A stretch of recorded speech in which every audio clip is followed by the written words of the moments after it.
Okay, now we can officially get things started. Good afternoon. I'm Kevin Toon. I'm the Communications Director for the LOC.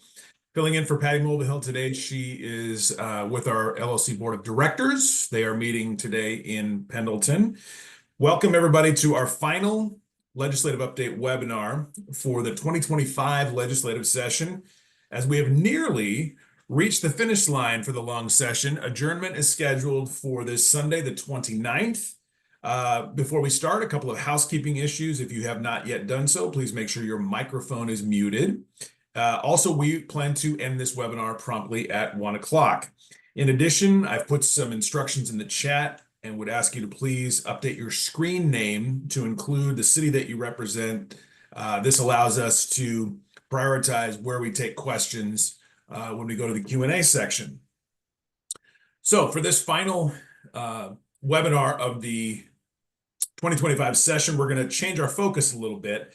We'll provide for you today a status update on each of the LOC's 9 legislative priorities. These are the priorities that were determined last year through our legislative committee process and by a vote of our 241 member cities. So lots of new information to provide for you today. We'll do a deep dive on each of those priorities. We'll do our best to move through it quickly so that we can get you to your questions after we've heard from our lobbyists. With that, let's begin. And I want to bring in Jim McCauley. Jim, before we start the process of looking at all the priorities and where things stand, can you give our members maybe a general sense of kind of the expected timeline at this point for adjournment? Any indications the session will conclude before Sunday, or are we looking at going to the very last minute?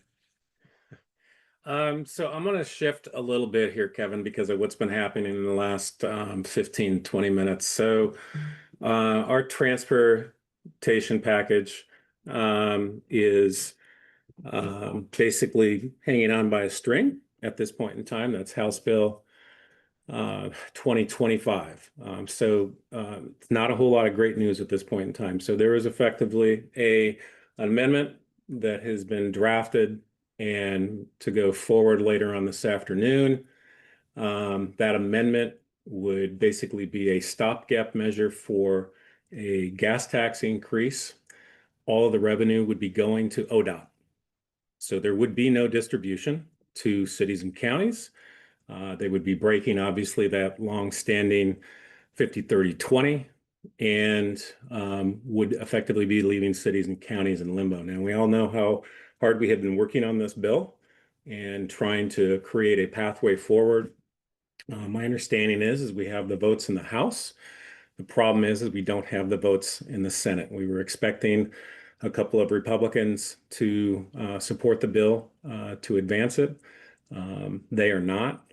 We are trying to target those districts at this point. I just actually got off a call with during our board meeting that's taking place in Pendleton. So Senator Nash and Senator Weber were the 2 primary targets, trying to get them to maintain a vote of yes. So the problem is we have a pretty short time frame in front of us with trying to get the communication out there to folks.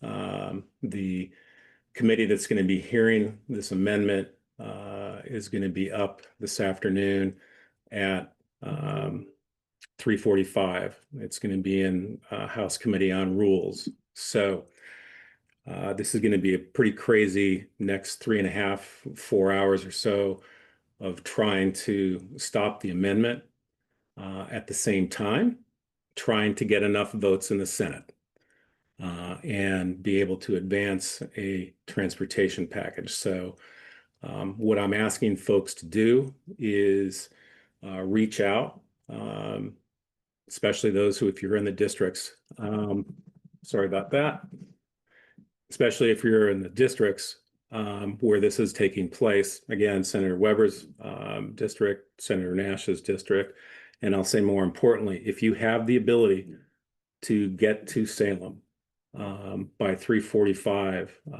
it would be helpful to make a significant showing of local governments. Legal or our counterparts with Association of Oregon Counties is doing the same thing. And again, it's going to be pretty tenuous here over the next 3.5, 4 hours. reaching out to leadership, reaching out to, again, some of the Senate side of things. So um, sorry that this is how we start this conversation on Friday. We were hoping to be in a much better place at this point, but we clearly are not and have got a heck of a place to go at this point to try to recover this transportation package or try to stop them from advancing a amendment that provides funding just to ODOT and doesn't have any kind of a distribution to local governments.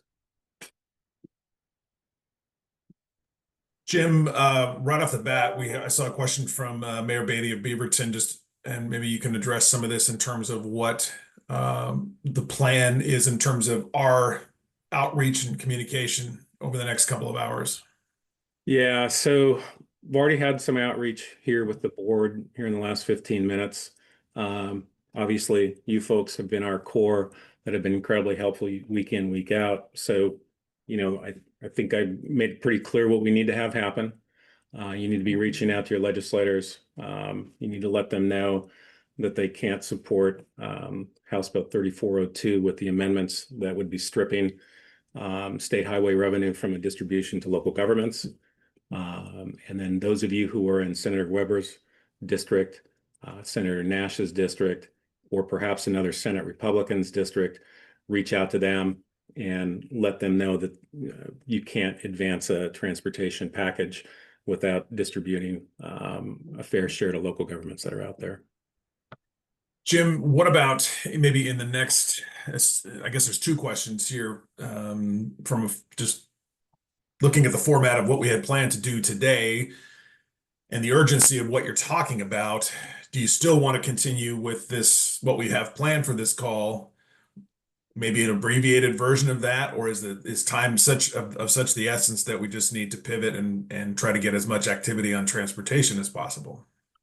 I think the best thing that we can offer right now in the transportation is, well, number one, we want to continue on with this summary. There's a lot of other elements that are taking place that I think are really important for folks to kind of learn where we are. But I think transportation, obviously, that was a key priority for us going forward. And I'm going to need to get off this call so I can get over to the Capitol myself and seeing what we can do to try to recover this at this point in time. But again, appreciate any type of outreach that you're able to make. It's going to be a scramble time here. Any opportunity to put something out messaging wise in terms of talking points, say via email, that you want to do before or in as quickly as possible? Yeah, I mean, I can go ahead. We sent out an alert, last night to everybody and to make sure that they reach out to their legislators to support both House Bill 2025B, in addition to opposing 2688, which is a bad contracting bill for us. So that alert went out last night to the full membership. So I'm hoping that those calls were made, but this is an entirely different place to be. So the tough thing that we've got is this is a Friday afternoon and having people respond to email. I'm hoping that maybe we can get something into social media and see what we can do. But I do need to get to Salem here and head out the door probably in the next 5 minutes. Okay. So we'll then, I assume what you're planning there, and Mayor Beatty, I see you. We'll take your question here in 1 second. I'm assuming then what you intend for us to do on this call is to go through the summary just with the rest of your team covering their issue areas. Okay, great. Mayor Beatty, if you want to unmute yourself, please chime in. Yeah, sorry, I'm a party crasher to this call, but I am the chair of the Metropolitan Mayors Consortium, and we are getting conflicting messages about what LOC is actually advocating for, and your plan did not seem clear to me, Jem, so I think I need it in plain language. How could we possibly advocate to advance any kind of transportation bill? Like, I think trying to advance a transportation bill and trying to strip an amendment is too much work and it's going to be too hard to explain. So I need to understand from you, what are you actually hoping us to do? We call our senators what? Because having cities cut out, this is a big give for ODOT and cities are going to be screwed. And we should be vehemently opposing anything that cuts out cities. Yeah, I think that message is actually pretty simple. I think we can't be supporting any kind of a transportation package that cuts the local governments out of that share. That 50-30-20 is our core. We've been fighting for it for years. We obviously helped build this plan over the last couple of years. What is still in limbo is trying to get the confirmations on exactly what that Senate vote is, right? So the House Bill 2025 is teed up for a vote on the floor today in the House. That's where it has to start. So that's part of kind of this layered response of what we're going to have to do. But I mean, the most immediate action right now is to try to get opposition to the amendment that they are floating for 3402. And that is something that's going to be up again, like I said, this afternoon at 3:45 in House Rules. Does that help? Are they taking public testimony, or are you just hoping that people will sit in the back of the room? Yeah, I mean, I don't know if they're going to be taking public testimony on this thing at all. I mean, they got complete control over what they do. I mean, they can just run this thing through in a work session. If they take public comment, obviously we'll be there to provide input and provide opposition to anything that's going to cut local governments out of the mix. Yeah, and I would say social media, I mean, just as somebody that also dabbles a lot in this and in Salem constantly, they're not going to care what our social media says. Direct contact to the people that represent you is the best course of action. And I don't want to be counterproductive to what you're saying if you want to post on social media, but things are moving so fast that direct contact is the best from my opinion. Yeah, I would agree. I mean, we can get the stuff out there, but again, the direct contact with your legislators is the best thing that you can offer at this point on the transportation piece. There's no question. Thank you, Mayor. And Jim, before you run off, there is a question in the chat from Mayor Beatty of Milwaukee. I want to make sure we address that as well. Do you see that, Jim? Hang on a second here. She's asking about, I think your reference to what was being teed up earlier. Are you referring to the -28 amendments, Mayor? Is that correct? Yeah, no, Mayor Beatty, yeah, this is totally different. So the -28 amendment actually made it out of committee earlier this week. That is what is House Bill 2025 at this point in time. So that is the modified version of what they had a week ago. It's about a 35% cut in the overall investment statewide. What I just teed up here was for a different bill, House Bill 3402, and there is a -4 amendment that has effectively, it's a stopgap measure to give ODOT revenue so they don't start laying people off July 1st. There is no distribution for local governments in this gas tax increase. And that's the disappointing part.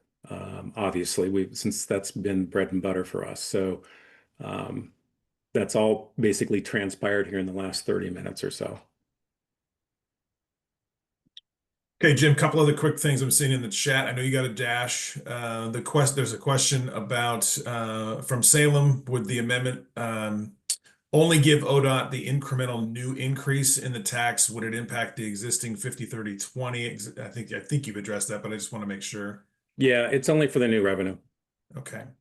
And then we are also getting, we just got a response to that we wanted someone, there was a request to put the House bill number in the chat, but thank you, Ariel from Hillsborough, for doing that.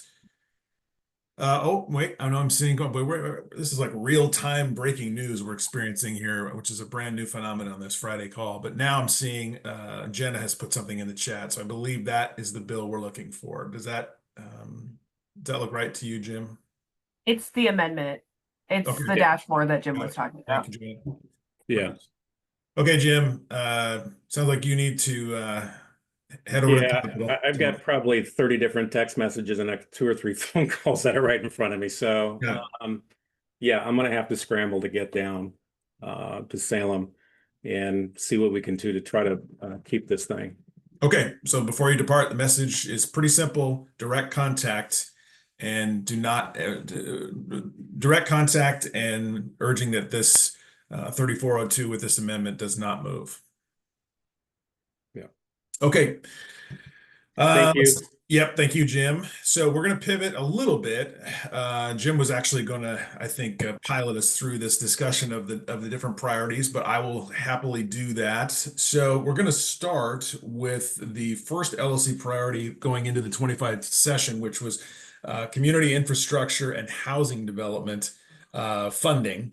So I want to bring in I want to bring in Alexandra Ring to provide that update if she is on with us. And I'm not seeing her. Hey, Kevin, Yeah. Alexandra is not on the call today, but what we can do, our team, Jenna has kindly offered to take 5011 on this, and I can do the first three bills. Okay. Just kind of tee it up. Yeah. So yeah, lot happening on this call with the breaking news of the transportation package hanging on by a thread. So appreciate everyone's flexibility. My name is Michael Martin. I'm your water, wastewater, natural resources lobbyist, and going to cover a few bills. The first being House Bill 3031. This was, as you may remember, this was the governor's infrastructure bill. She requested $100 million to create a new infrastructure program for housing infrastructure related projects. So that request came in. The league supported that effort, supporting that programmatic funding to be available for our members. And ultimately, and it's actually currently awaiting passage, that the legislature is approving 10 million to kickstart that program.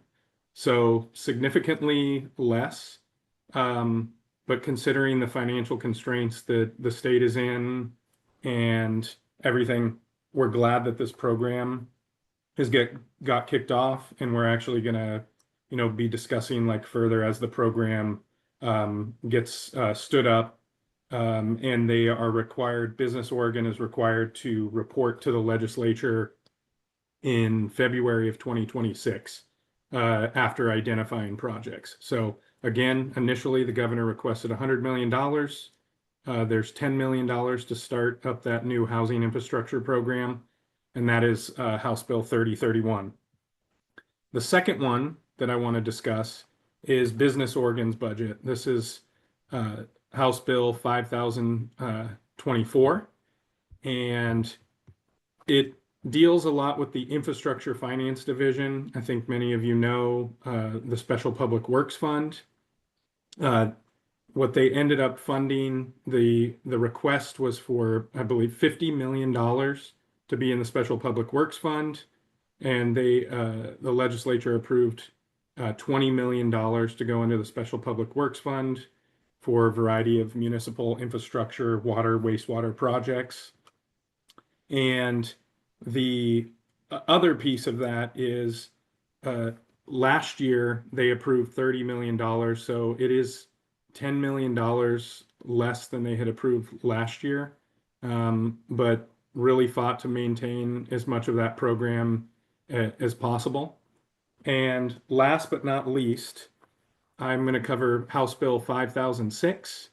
So this actually carries over some of the infrastructure funding that we had previous in the previous biennium, and it is effectively at the high level $77 million for distribution to specific named cities.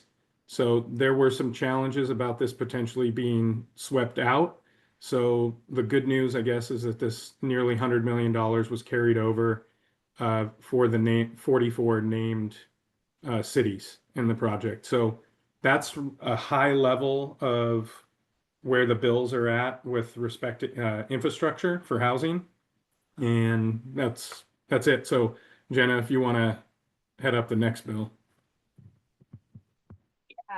No problem. So House Bill 5011 is the OHCS budget bill, and then the Senate Bill 5505 is the bond bill. So some of these are bond allocations that will be paying for this, but the OHCS budget includes about $650 million for different pots of money like LIFT, permanent supportive housing, other housing development programs, that will both benefit homeowners and renters. So there's quite a substantive housing funding. We'll talk about shelter when we get down later into this program. Back to you, Kevin.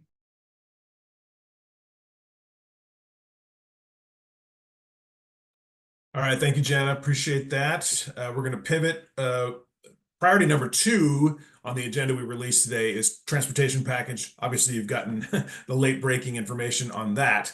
We're going to pivot now to our third stated priority going into legislative session, recreational immunity. Scott Winkles handles that issue for the LOC, so I'm going to ask him to come on.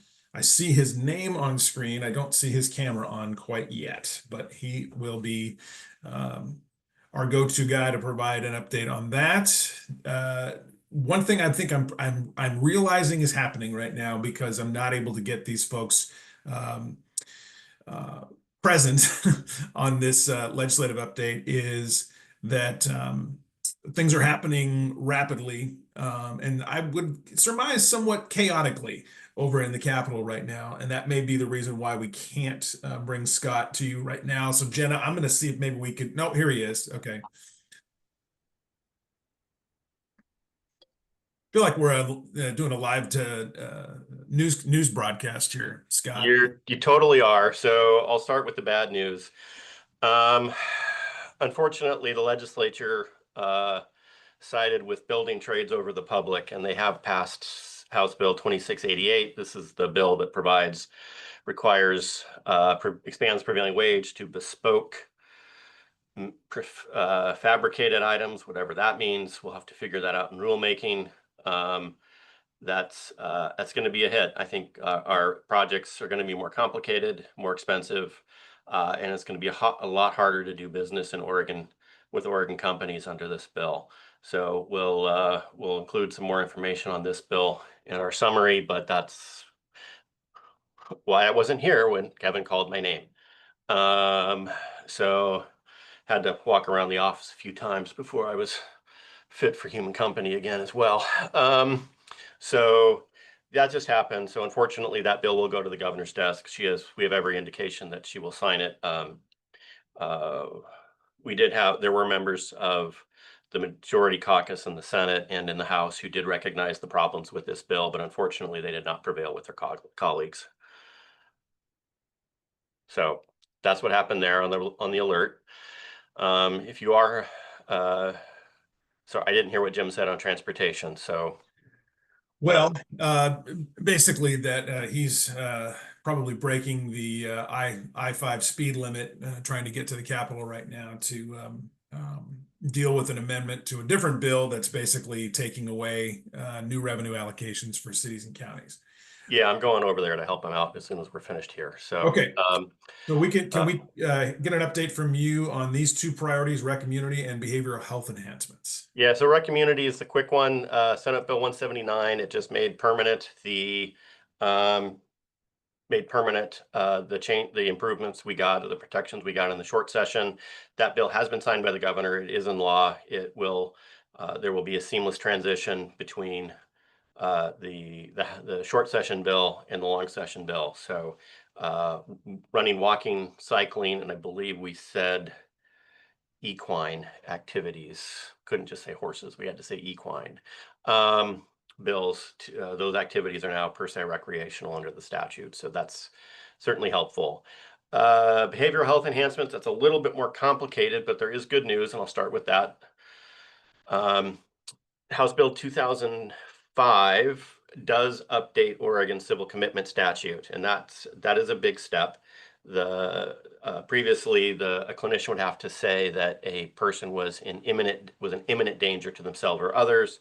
What they've done with the new statute is say that person the clinician would need to say that a person is a danger to themselves or others in the foreseeable future. So they don't have to make that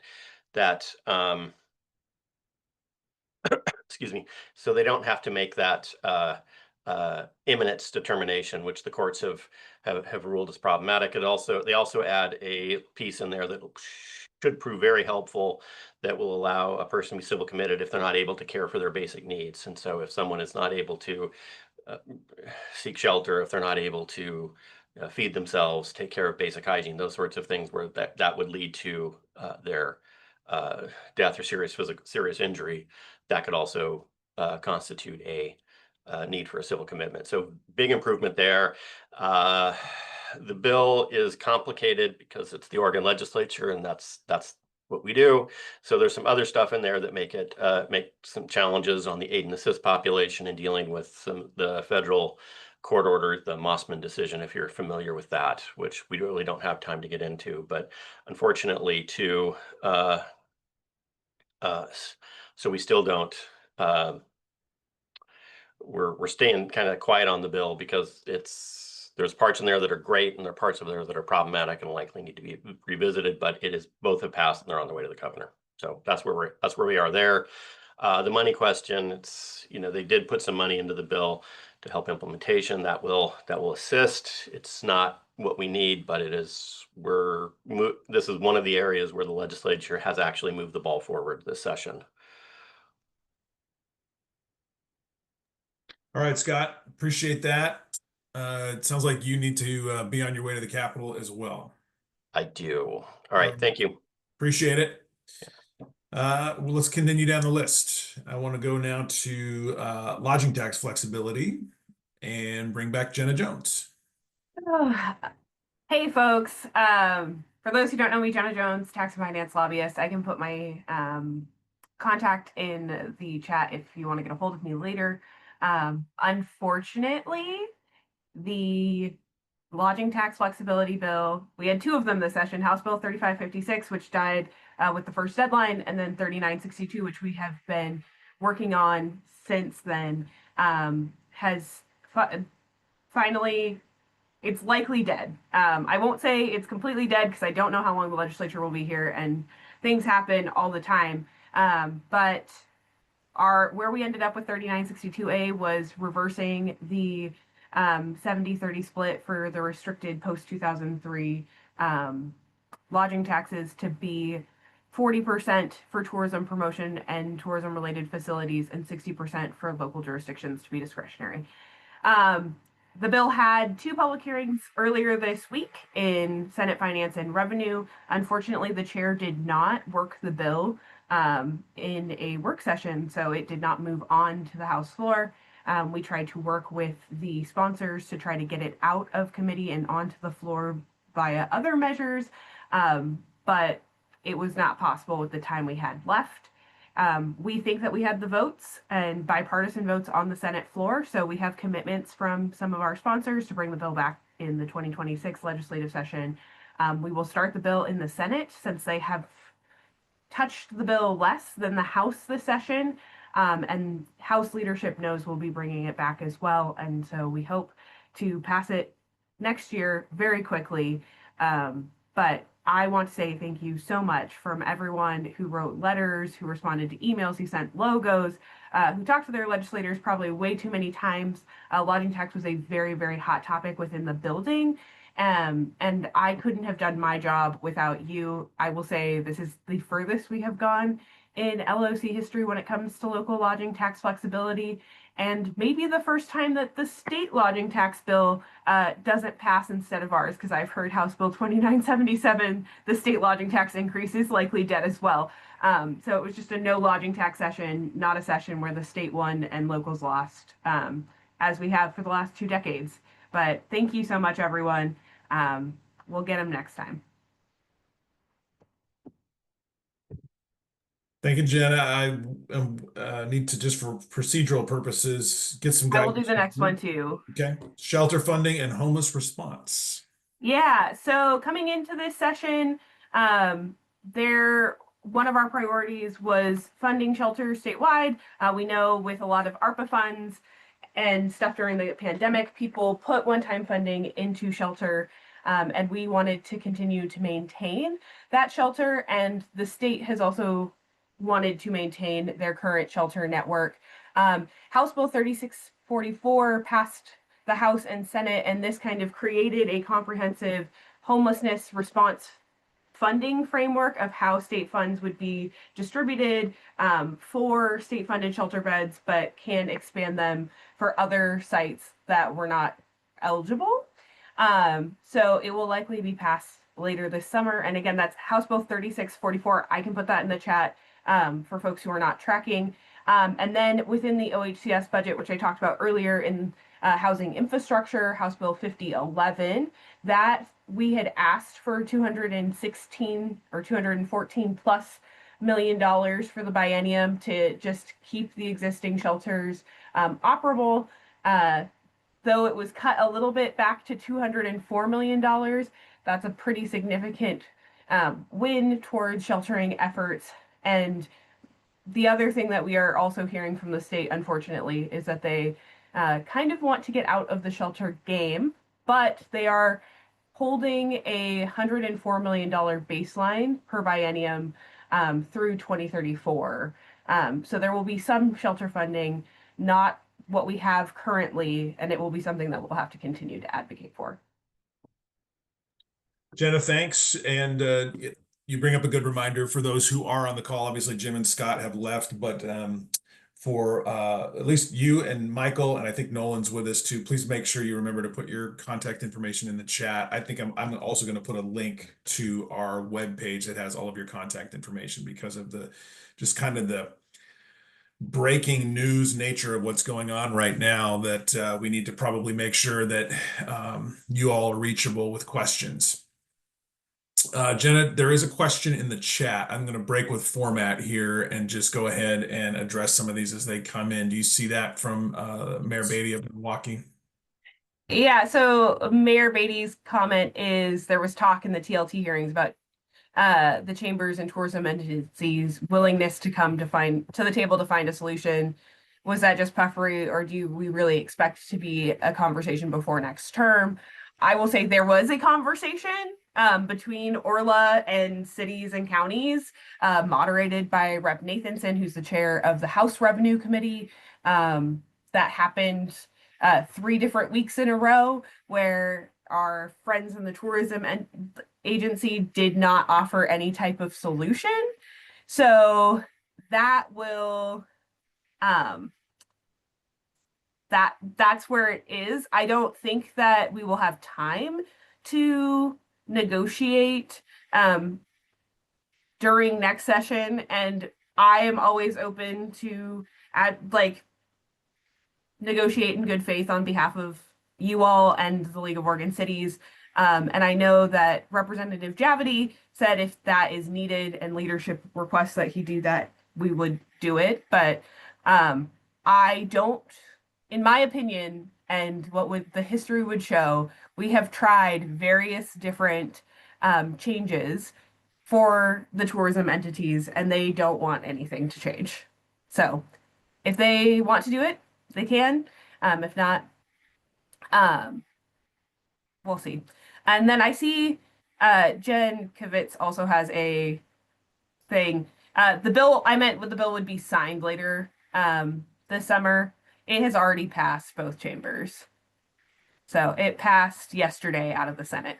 So we're not having a special session. You are just dealing with me not having any brain cells left to speak. Well, not without a valiant effort. So, okay, thank you, Jenna. Let's continue down our priority list, and I'll ask Nolan Plesha to join us with some updates from the energy world. There's Nolan. Nolan, the priority going into the session was addressing energy affordability challenges related to rising utility costs. Can you provide some updates on that, please? Yes, and thank you. There's probably more bills I can probably highlight, but there are 3 that recently made it through the entire process, amongst a few others that we've been really pushing and wanted to highlight for members.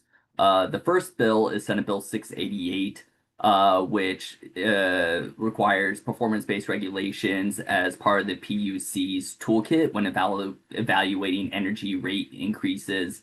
PBRs are tools that are designed to help modernize the regulatory process to really meet the demands of the 21st century.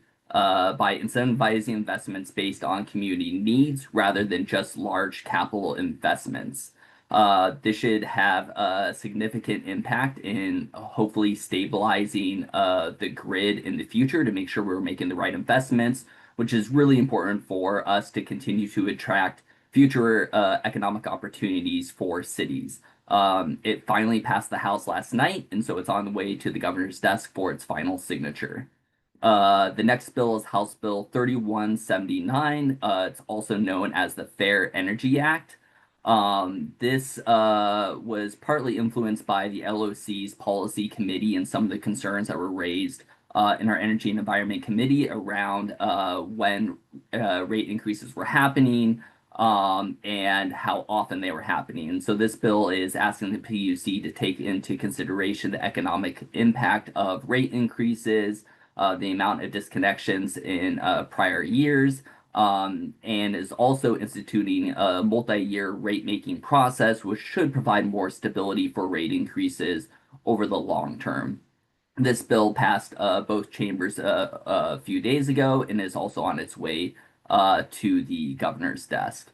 The last bill I wanted to highlight is House Bill 3546, also known as the Power Act. This bill is actually based off of current practices in consumer-owned utility areas, specifically Umatilla County's or a power cooperative that basically creates a separate classification for data centers when deciding their specific rates. Data centers have been shown to be the largest increase in demand across Oregon. And without data centers, Oregon's energy demand would actually be going down right now. So it's not that we are trying to price them out or kick them out of Oregon, but just asking that their energy consumption is actually really taken into consideration as it impacts our rate increases. We strongly supported this act, and it passed both chambers earlier this month and has actually already been signed by the governor. And I will also just flag real quickly that a couple other bills that make it easier to create microgrids, which a number of cities have been looking into for energy resilience, have also passed, and that's House Bill 2065 and 2066. Excellent. Thank you, Nolan. Appreciate that. And let's pivot back to Michael Martin. We have the next priority on our list is the operator and training apprenticeships. Michael, the stated priority was that we were to advocate for funding apprenticeship training programs and expanding bilingual training opportunities to promote the workforce development of qualified wastewater and drinking water operators. Can you bring us up to date, please? Yeah, absolutely. Thank you, Kevin. Again, Michael Martin, your water lobbyist here at the league. I want to start by saying, similar to what Jenna and others have said, I've really appreciated everybody's engagement on our bills. Your specific stories really help, and this bill is no exception. Although it is disappointing that it didn't get further in the process. Coming out of policy committee, House Bill 34 had unanimous bipartisan support. Everyone I've talked to, they understand the issue. And while this can sometimes take a few different attempts in terms of getting this, I think it has a good place. It came out of the Higher Education Committee. First time I'd been working part of that committee, and came out with bipartisan support. I think some of the challenges that we're facing with it really largely have to do with the budget constraints of this legislative session that the state is facing. So it, like many other bills, hung around Ways and Means, and then unfortunately didn't make the cutoff. But again, I appreciate everyone's support in helping push this bill. Folks who came and testified for committee, submitted letters, really appreciate it, and we'll continue to push on this. Excellent, Michael. Thank you. And then we have one last priority to cover. So guide me through this, whether it's you or Jenna. final priority was covering clarifying, excuse me, time, place, and manner for public camping. It'll be me again, Kevin. Okay. Well, I'm covering for my colleague Alexandra Ring. Please don't call me in the interim about housing or homelessness or land use issues. I will direct you to her. But once upon a time, I did housing work. So earlier this session, we had a priority about clarifying and amending how we go about regulating public camping. This was primarily because there was a favorable Supreme Court decision in the Grants Pass case for cities.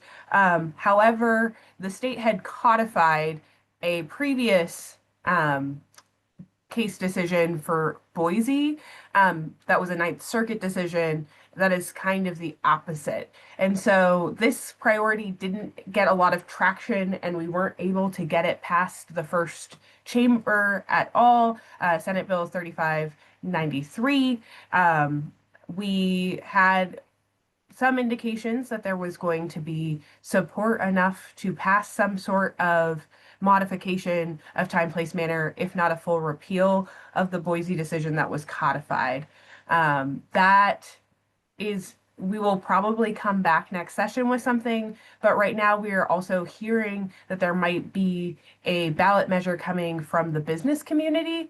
And if that ballot measure is to actually be put on the ballot, it would likely be solved that way instead of through legislation. So we're continuing to watch and have conversations with key legislative leadership and committee chairs. I think that's really where our focus is the committee chairs, because we had two very strong Senate and House Housing Committee chairs that did not want to touch time, place, and manner at this point in time. So that's the update there. All right, Jenna, thank you. I'm going to ask you just to stay on, as well as Nolan and Michael, since that's who we have available as we enter into our Q&A portion of today's webinar. We will end on our scheduled time of 1 o'clock, but we will use the next few minutes to open it up for questions. How we do this is you can either raise your Zoom hand, or simply type a question for us in the chat. And we do have, as we're saying that, we see a question in the chat about wildfire suppression and mitigation funding. Is there an update on that issue? Jim McCauley handles that for the LOC.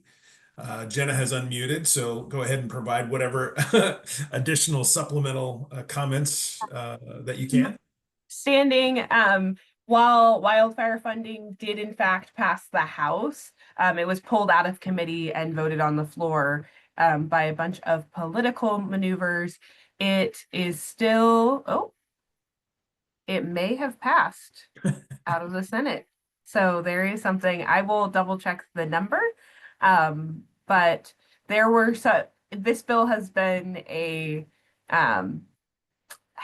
big topic of conversation. But if I'm reading OLIS correctly, it was third read yesterday and it has passed. So there is now wildfire funding.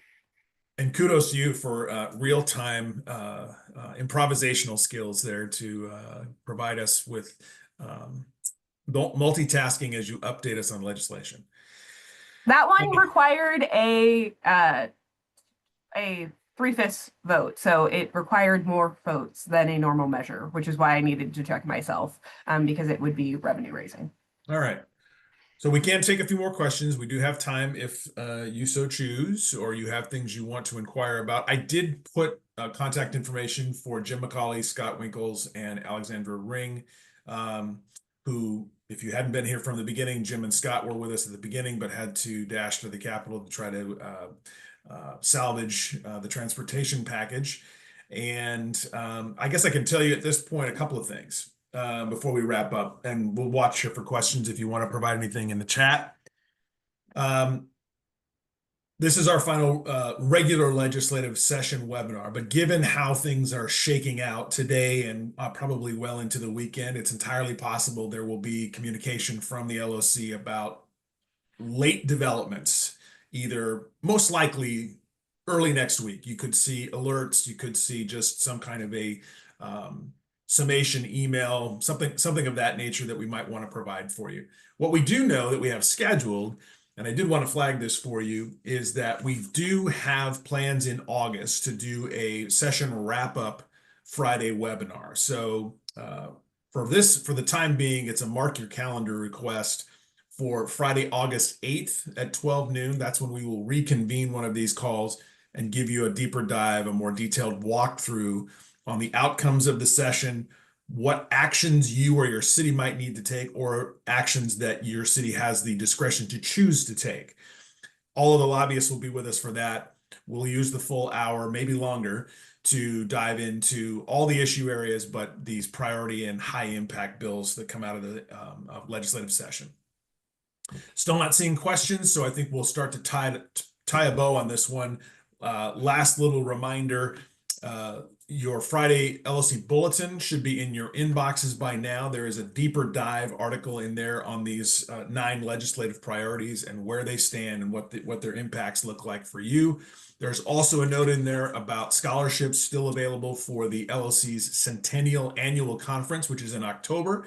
And a final note, if you are planning to attend that event, which I would strongly encourage you to do, registration will be opening for that on July 15th. Now, given that next week is a holiday weekend and our offices are closed, we will not be obviously doing a webinar, but your next opportunity, or this is our final opportunity to remind you, because we won't be doing a bulletin next week as well, that that registration is going to open on July 15th, and we expect a sellout for the Centennial LOC Conference happening the first weekend in October in Portland. All right, I'm going to wrap it up for this week. In advance of next week, I'll wish you all a great, happy holiday weekend and a safe one as well. Thank you, as always, for the things that you do for your communities. And again, mark that date of August 8th, which is the next time we will convene one of these webinars. Have a safe and happy weekend. So long, everybody.